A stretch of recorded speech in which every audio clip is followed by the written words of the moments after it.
निधि अपने घर में अपनी सास सुधा, अपने पति अंकित और ननंद निशा से कहती है, अब आपको चिंता करने की जरूरत नहीं है। मैं वादा करती हूँ इस बार आपको फ्री राशन मिलेगा, बिजली पानी की सुविधा भी होगी। इस बार कोई गरीब परेशान नहीं होगा। हे भगवान, इसे बार बार दौरे क्यों पड़ने लगते हैं। अरे बहू, तू किसी लोकसभा में नहीं है जो ऐसे लंबे चौड़े भाषण दे रही है। ये हमारा घर है और हम लोग तेरे ससुराल वाले हैं। यहाँ तुझे कौन गरीब दिख रहा है? हाँ तो माँ जी, मैं आप लोगों की ही बात कर रही हूँ।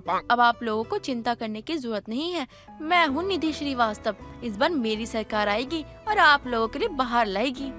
भैया, आपको शादी करने के लिए क्या यही लड़की मिली थी? अरे हमेशा ही ये नेता बन जाती है। भाभी, अगर आपको इलेक्शन में खड़े होना है तो हो जाओ ना। आपको पता भी है इसमें कितने पैसे लग जाते हैं और आप हो कि बाहर लाने चली हो। नहीं नहीं, मुझे तो इलेक्शन में खड़े भी नहीं होना है। मैं तो जिसकी फैन हूँ मैं उसी को वोट दूंगी। वैसे आप लोग किसको वोट देने वाले हो? अच्छा देखिए, जिसको भी वोट दोगे ना सोच समझ के वोट देना, क्योंकि चुनाव से ही हमारा देश बदलता है। हमें ये नहीं समझना चाहिए कि चुनाव के दिन छुट्टी होती है। चुनाव हमारी जिम्मेदारी है। माँ निशा, निधि में भले ही ना दिमाग कम हो, वो नेता बनना चाहती हो, लेकिन कभी कभी ना वो अपने भाषण में ऐसी चीजें बोल देती है ना जिसको सुनने के बाद मुझे गर्व होता है उसके ऊपर कि वो मेरी पत्नी है। अब ये देखो कितनी सही बात कही है उसने। वैसे इलेक्शन आने वाले हैं, आप सबको याद तो है ना? अरे हाँ हाँ, इलेक्शन आने वाले हैं, तभी तो मैं इतनी तैयारी कर रही हूँ। मैं जिसकी फैन हूँ ना, उसने बहुत कुछ किया है हमारे देश के लिए और इसलिए मैं चाहती हूँ कि मैं इस बार उसी को वोट दूँ और वही जीते। अब वो तो हमारे देश को प्रगति पे ला ही रहा है, इसलिए अब उनके लिए तो मैं लड़ूंगी ही। सच में बहू को तो समझाना मुश्किल ही नहीं बल्कि नामुमकिन है। बहू तू शुरू से ही ऐसी थी या अब हो रही है धीरे धीरे? मेरा मतलब है तेरा दिमाग थोड़ा बहुत तो हिला हुआ ही है। अब सही काम करने वालों को थोड़ी निराशा और निंदा तो मिलती ही है और हम भी वही कर रहे हैं। अगर आपको माँ जी हम पागल रहे हैं तो पागल ही सही, लेकिन मैं इलेक्शन में सबको जागरूक करूंगी और ये भी बताऊंगी कि हमें किसे वोट देना चाहिए।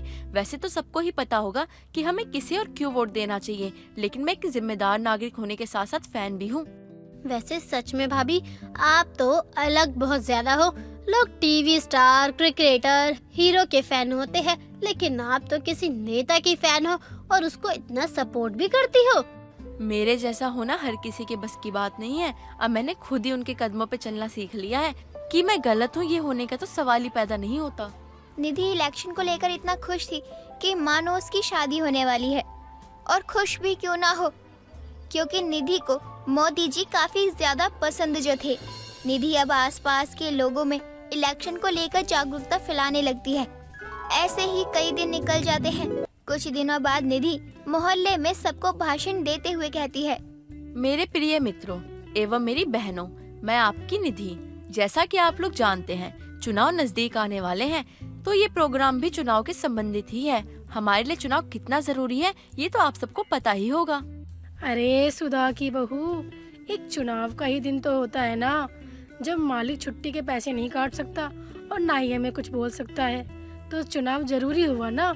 नहीं आंटी जी, चुनाव का मतलब एक छुट्टी नहीं होती है। चुनाव का मतलब ये होता है कि हम अपने मनपसंद प्रत्याशी को वोट दे, जिससे कि वो आने वाले समय में हमारे मोहल्ले या हमारे देश के लिए अच्छा करे। चुनाव इसलिए होते हैं। अब आपको समझ में आई मेरी बात? हाँ हाँ बहू, लेकिन तू ये सब हमें क्यों बता रही है? ये सब बताने के पैसे मिलते हैं क्या? देख, अगर पैसे मिल रहे हैं तो बहुत अच्छी बात है, मुझे भी ऐसी नौकरी पर लगवा दे। और अगर पैसे नहीं मिल रहे तो हम सब पर एक एहसान कर, तू हमें भाषण देना बंद कर दे। हमें तेरा भाषण सुनने में कोई इंटरेस्ट नहीं है। आंटी जी, ये कोई भाषण नहीं है, बल्कि आप लोगों को जागरूक करने के लिए एक कैंप है। मैं अपनी विचारधारा नहीं बदल सकती हूँ। आप लोगों को जिसको भी वोट देना है आप दे सकते हैं, लेकिन ये ध्यान रखना कि आपका वोट किसी अच्छे व्यक्ति को जाए। फिलहाल तो तुझे अब अपने घर की तरफ जाना चाहिए, क्योंकि काफी देर हो गई है। आंटी जी, अगर आपको मेरा भाषण नहीं सुनना है तो प्लीज आप मत सुनिए, लेकिन बस एक मेहरबानी कर दीजिए। आपकी ये जो कैंची जैसी जुबान है ना, इसको बंद कर लीजिए। निधि अपने भाषण के बीच में कभी भी किसी की भी टोका टाकी बर्दाश्त नहीं करती। हमेशा ही बीच में सामने वाले के बात को काट दिया करती। धीरे धीरे दिन निकल रहे थे और यही सब चल रहा था। कुछ दिनों बाद निधि कुछ पर्चे बनवाती है और उन पर्चों को अपने घर के बाहर ही बांटने लगती है। ये देखकर निधि की ननंद निशा कहती है, भाभी आप ये क्या कह रही हो? अब तक तो आप बस घर पर ही भाषण देती रहती थी, लेकिन अब तो बाहर भी आपने भाषण देना शुरू कर दिया है। अरे आपको अपनी इज्जत का ख्याल भले ही ना हो, लेकिन हमारी इज्जत के बारे में तो सोचो ना। अगर आपको किसी ने ऐसे पर्चे बांटते हुए देख लिया तो? देख लिया तो क्या हो गया, मैं उन्हें भी पर्चे दे दूंगी। आप खुद सोचिए, जब आपके दोस्तों को पता चलेगा तो उन्हें कितना अच्छा लगेगा। और वैसे भी ये तो मेरा कर्म है, मैं तो अपने कर्म करूंगी ही। भाभी आपको ये सब करने के लिए इतने पैसे कहाँ से मिले? और जहाँ तक मैं भैया को जानती हूँ वो तो बड़े ही कंजूस है। वो आपको 1 रुपया तक ना दे तो आपने इतने सारे पैसे कहाँ से दे दिए? मैं आप लोगों की तरह नहीं हूँ जो 2 पैसे बचाकर चिंदी चोरी करती रहूं। अरे थोड़ा बहुत काम घर में ही कर लेती हूँ, इसी से घर का राशन और किराया निकल जाता है। माँ सही ही कहती है। आपको देखकर समझ ही नहीं आता कि हमें आपकी तारीफ करनी चाहिए या आपकी बुराई, क्योंकि आपके काम तो न तारीफ लायक है और ना ही बुराई लायक। निधि तो अपने मोहल्ले में काफी ज्यादा मशहूर थी। आखिर निधि थी भी तो नेता। ऐसे ही कई दिनों तक चलता रहता है। कुछ दिनों बाद निधि अपने घर काफी ज्यादा देर से आती है। ये देखकर निधि की सास को बहुत ज्यादा गुस्सा आता है और वो निधि से गुस्से में बोलती है, बहू ये सब क्या है? इतनी रात हो रही है और तेरा कुछ अता पता नहीं है। अरे हम लोग तुझे कुछ कहते नहीं हैं, लेकिन इसका मतलब ये नहीं है कि तू हमारे सर पर चढ़कर नाचेगी। कहाँ थी तू अब तक? माँ जी वो ना मैं टेलर के पास गई थी, वहाँ ही थोड़ा ज्यादा टाइम लग गया। टेलर के पास, और वो भी इस समय? अरे तू तो अपनी साड़ी के ब्लाउज या सूट सिलाई लेती है ना, तो फिर तुझे टेलर के पास जाने की क्या जरूरत पड़ गई? और चलो अगर तू चली भी गई तो टाइम से घर नहीं आना होता है क्या? ऐसा भी क्या काम था जो तू कल नहीं कर सकती थी? अरे माँ जी कल तो इलेक्शन है ना, तो फिर ये काम कल कैसे हो जाता? वैसे भी किसी काम को जितना लेट करोगे उतना ही घाटा होगा। मैं तो थक गई हूँ, अब मैं खाना खाने जा रही हूँ। ठीक है, मैं तुझे मना थोड़ी कर रही हूँ खाना खाने से, लेकिन ये तो बता दे मुझे कि तुझे इस समय टेलर पर जाने की क्या जरूरत थी? ऐसा भी क्या सिलवा कर लाई है तू वहाँ से? माँ जी वो तो मैं अभी आपको नहीं बता सकती। अगर आपको देखना है तो आपको कल का इंतजार करना पड़ेगा। कल आप आराम से देख लीजिएगा। निधि इतना बोलकर वहाँ से चली जाती है। अब वो दिन आ ही जाता है जिसके लिए निधि इतनी तैयारी कर रही थी। इलेक्शन का दिन। निधि अपने घर से कुर्ते पजामे में निकलती है। निधि जिस नेता की फैन थी ठीक बिल्कुल वैसी ही लग रही थी। ये देखकर सब लोग चौंक जाते हैं। अरे वाह बहू, तू तो बिल्कुल वैसी ही लग रही है जैसे तू बोलती है उस नेता के बारे में। अरे और नहीं तो क्या माँ जी, मैं तो हुई मोदी जी की फैन बहू। और देखो मैं किसी को बोल नहीं सकती हूँ कि इसको वोट दो या उसको वोट दो। मैं बस हौसला बढ़ा सकती हूँ और सबको सही रास्ता दिखा सकती हूँ। निधि अब ऐसे ही तैयार होकर वोट डालने जाती है। रास्ते में भी सब लोग निधि को ही देखते रहते हैं। निधि बहुत ही रईस घर की बेटी थी और एकलौती होने के कारण उसके पिता उसकी सब इच्छाओं को पूरा करते थे। वो जो भी चीज मांगती, निधि के पिता धनीराम उसके सामने वो चीज लाकर रख दिया करते। एक दिन निधि अपनी कार से कॉलेज की तरफ जा रही थी, तभी उसकी कार की टक्कर एक बाइक वाले से होती है जो कि जतिन था। निधि से टकराकर जतिन अपनी बाइक के साथ गिर पड़ता है और निधि अपनी कार से बाहर आकर उससे कहती है, सुनिए, आप ठीक तो है ना? आपको कहीं लगी तो नहीं? नहीं जी, शुक्रिया, मैं बिल्कुल ठीक हूँ। बस आप मुझे बता दीजिए कि मैं जिंदा तो हूँ ना? क्या मतलब आपका? मैं कुछ समझी नहीं। अरे मैडम कैसी बातें कर रही हैं आप? इतनी बड़ी गाड़ी से गरीब की बाइक और उसे टक्कर मारी है, मुझे लगी नहीं होगी क्या? चलिए मुझे अस्पताल लेकर चलिए, मेरी बाइक की मरम्मत का खर्चा भी आप ही देंगी। जतिन का ये स्वभाव देखकर निधि हैरान थी, वो इतना अजीब क्यों है। जिसके बाद निधि उसे लेकर अस्पताल जाती है और उसकी पट्टी करवाती है। उसके बाद दोनों बाइक ठीक कराने के लिए साथ में गैराज जाते हैं और सुबह से शाम तक समय साथ बिताते हैं। निधि को जतिन के साथ पूरा दिन बिताकर अच्छा लगता है। वहीं जतिन भी अपने मन में कहता है, मुझे तुम मिलती ही अच्छी लगी। गैराज आना और अस्पताल जाना तो बस तुम्हारे साथ आने का बहाना था। उम्मीद है जैसा फील मैं कर रहा हूँ तुम भी कर रही होगी, बाकी तो ऊपर वाले की मर्जी। जतिन अब अपने घर चला जाता है और निधि अपने। जिसके बाद दोनों एक दूसरे को मिस कर रहे थे और सोशल साइट पर एक दूसरे को तलाश कर बातें करने लगते हैं। दोनों को कुछ दिनों बाद प्यार होता है और दोनों अपने अपने परिवार को बताकर शादी कर लेते हैं। धनीराम विदाई के समय निधि से कहता है, बेटी, तेरी शादी तो मैं किसी रईस बड़े घर में करवाना चाहता था, लेकिन तुझे ये मिडिल क्लास लड़का पसंद आया। अब तू शादी करके जा तो रही है, लेकिन इस घर की जायदाद पर तेरा कोई हक नहीं है। ये सब मैं अपने मरने के बाद डोनेट कर दूंगा। तब तक तुझे जितने दिन यहाँ आकर रुकना है रुक, लेकिन मुझसे कोई और उम्मीद मत रखना। धनीराम ये कड़वे बोल बोल कर अपनी बेटी को विदा कर देता है और निधि अपने ससुराल आती है, जहाँ वो अपने कमरे में घूंघट किए बैठी थी। तभी उसे गर्मी लगने लगती है और वो खुद को पल्लू से हवा करने लगती है। तभी वहाँ जतिन आता है और निधि उससे कहती है, कितनी गर्मी है, एसी चला दीजिए ना। एसी नहीं है, हमारा दिल ही हमारे लिए एसी है। मुझे मटके का पानी पीने की आदत है, इसलिए हमारे घर में फ्रिज भी नहीं है। आंखें कमजोर होती है, इसलिए ना ही हमारे पास टीवी है। तो कुल मिला के ना फ्रिज है, ना टीवी है, ना एसी है, और हाँ, वॉशिंग मशीन भी नहीं है। ओह सो स्वीट। सोचा होगा इन सब चीजों को संभालने वाली घर में आएंगी तब खरीदेंगे, है ना? नहीं निधि, क्या जरूरत है इस घर में इतने सामान की, जब रहने वाले तुम, मैं और माँ ही हैं। और माँ को तो पंखे की आदत भी नहीं है, वो गांव की है ना, इसलिए उनके कमरे में पंखा तक नहीं है, बस अपने कमरे में है।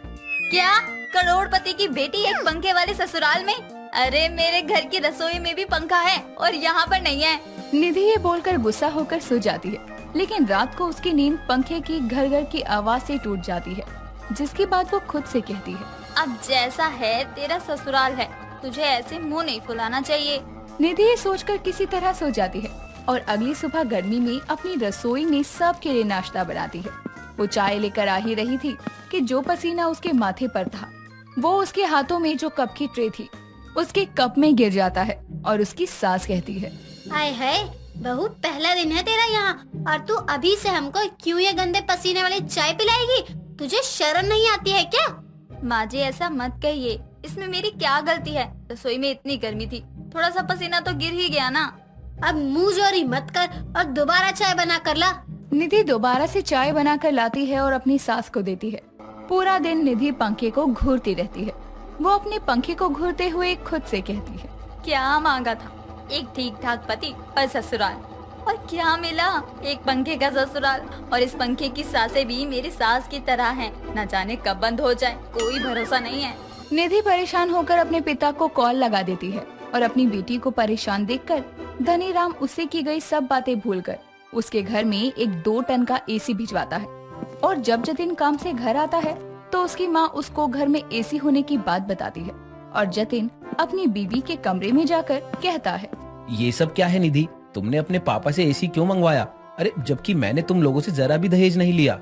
ओहो तो क्या हो गया, मेरे पापा है, हक बनता है उनका। और ऐसे बात मत करो मुझसे। याद नहीं जब हम पहली बार मिले थे तब तुमने मुझसे गराज और अस्पताल का बिल भरवाया था। अरे पागल औरत, क्योंकि उस दिन मैं तुम्हारे साथ समय बिताना चाहता था और जितने का बिल तुमने उस दिन भरा ना, उससे ज्यादा की तो मैं तुमको अब तक कॉफी पिला चुका हूँ। चुपचाप मेरी बात मानो और ये एसी अभी के अभी वापस करो, वरना ये एसी तो जाएगा ही, साथ में तुम भी जाओगी। जतिन की बात सुनकर निधि अपने पिता के पास वापस एसी को भिजवा देती है, लेकिन उसको एसी की आदत थी और गर्मी में रहना उसके लिए मुश्किल हो गया था। लेकिन जतिन के हालात नहीं थे कि वो अपने घर में एसी अफोर्ड कर पाए। ऐसे ही दिन बीतते हैं और निधि एडजस्ट कर लेती है। निधि की सहेलियां चंचल और चारू से मिलने आती है और निधि से कहती है, यार निधि तू इस घर में कैसे रहती है? यहाँ कितनी गर्मी है, इससे ठंडा तो तेरे घर का किचन है। एसी चलाना हम दोनों को तो गर्मी में उबाल क्यों रही है? यार सॉरी, एडजस्ट कर लो ना। वो क्या है ना, घर में एसी नहीं है, बस पंखा है, वो भी मेरे कमरे में। यार फिर तो हमको यहाँ से चलना चाहिए, ऐसे तो मेरी स्किन खराब हो जाएगी। हाँ यार, हमारा तो यहाँ बैठ पाना ही मुश्किल हो रहा है, और अगर लव मैरिज करने के बाद लाइफ ऐसी होती है तो हम तो मम्मी पापा की पसंद से ही शादी करेंगे। खैर भगवान तेरा भला करे। वी कांट बिलीव दिस, हम चलते हैं। ये बोलकर चंचल और चारू चले जाते हैं, जिसके बाद ये सब निधि की सास भी सुन लेती है और वो जतिन से अकेले में आकर कहती है, बेटा तूने मेरे कमरे में पंखा नहीं लगवाया क्योंकि मुझे बिना पंखे के रहने की आदत थी, पर बहू बड़े घर से है, वो पूरी कोशिश कर रही है एडजस्ट करने की, पर क्या हम उसके लिए एक एसी नहीं लगवा सकते? कब तक वो एक पंखे के ससुराल में रहेगी? और ये पंखा भी मैं अपने दहेज में लेकर आई थी, इतना पुराना हो गया है, वो तुम मेरे कमरे में लगवा दे, वैसे भी वो ना के बराबर चलता है। ठीक है माँ, अब इस बारे में कुछ सोचता हूँ, लेकिन आप निधि को कुछ मत बताना। अगर मैं इंतजाम नहीं कर पाया तो मैं नहीं चाहता कि उसे खामखा बुरा लगे। ठीक है बेटा, मैं बहू से जितना भी लड़ूं, पर वो मेरी बेटी जैसी है। मेरी माँ तो बहू का बहुत ख्याल रख। पारुल की बात जतिन को अच्छी लगती है, जिसके बाद वो अगले दिन कुछ लोगों को भेजकर एसी लगवा देता है। पर लोग निधि को ये नहीं बताते कि एसी जतिन लगवा रहा है। और तभी जतिन भी दिन में ही छुट्टी करके ऑफिस से घर आता है और निधि जतिन के आते ही उससे कहती है, जतिन, इसमें मेरी कोई गलती नहीं है। मैंने तो पापा को एसी वापस कर दिया था। ना जाने ये कौन लोग हैं जो एसी लगा रहे हैं। निधि, ये एसी मैंने लगवाया है तुम्हारे लिए। तुम्हें गर्मी लगती थी ना, अब अपनी बीवी के लिए ईएमआई पर एक एसी तो मैं ले ही सकता हूँ। तुम सच में बहुत अच्छे हो, लेकिन अब से मैं भी नौकरी करूंगी, क्योंकि जितना ये घर तुम्हारा है उतना मेरा भी है। तो फिर सारे फर्ज तुम ही अकेले थोड़ी निभाओगे। ठीक है मैडम, जैसा तुमको ठीक लगे। खुश?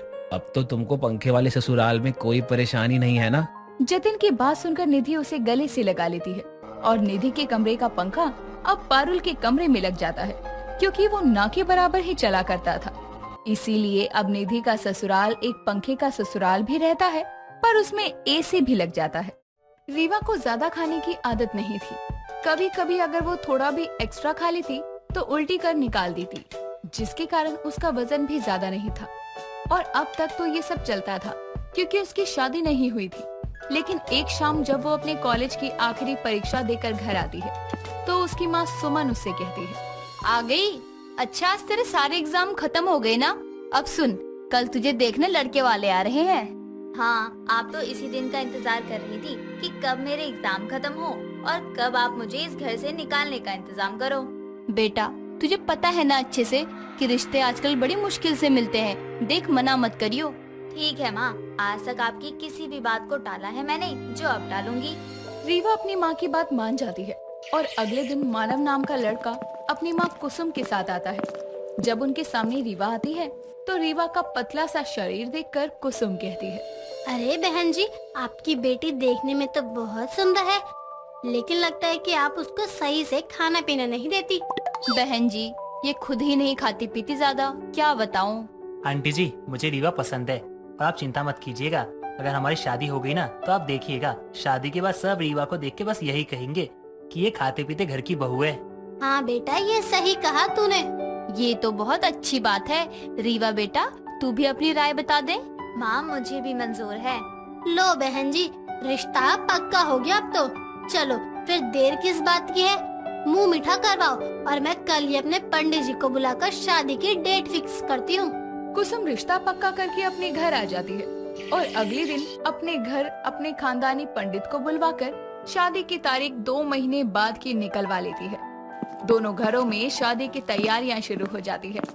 2 महीने बाद बड़ी ही धूमधाम से शादी करके मानव अपने घर रीवा को लेकर पहुंचता है, जहां दरवाजे पर खड़ी कुसुम अपनी बहू को एक देसी घी से बना बेसन का लड्डू खिलाते हुए बोलती है, आजा बहू, इस घर में तेरा स्वागत है और इस देसी घी में बने लड्डू में जितनी मिठास है ना, तू भी इस घर में यहाँ के रिश्तों में उतनी ही मिठास बनाए रखियो।